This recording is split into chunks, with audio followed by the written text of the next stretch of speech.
এই বছরটা কিভাবে কেটে গেল তাই না?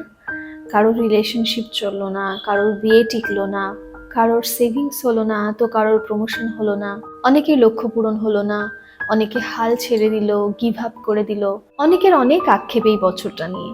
এই ছোট্ট মনে অনেক বড় বড় আক্ষেপ নিয়ে মানুষ আবারও একটা নতুন বছর শুরু করেছে। কিন্তু এগুলো ছাড়াও আরো অনেক কিছু হয়েছে এবছরে, জানেন? এই যেমন ধরুন, প্লেন বা ট্রেন অ্যাক্সিডেন্টে কত মানুষ প্রাণ হারিয়েছেন, বন্যাতে কত মানুষ তাদের পরিবারকে হারিয়েছেন, ধসে কত মানুষ তাদের একটু একটু করে তৈরি করা বাড়িটাকে হারিয়েছেন, এমনকি মহাকুম্ভে কত মানুষ প্রাণ ত্যাগ করেছেন, ইনজিওর্ড হয়েছেন, যেগুলো আমরা খবরের মাধ্যমে জানতে পেরেছি।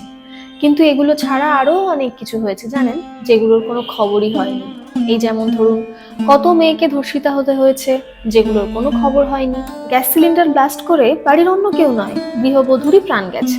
কত মানুষ কাজের সূত্রে বাড়ি থেকে বেরিয়েছে কিন্তু আর ফেরত আসেনি। কত বৃদ্ধ মানুষ খাবার ও চিকিৎসার অভাবে একটু একটু করে মৃত্যুর দিকে এগিয়ে গিয়েছেন।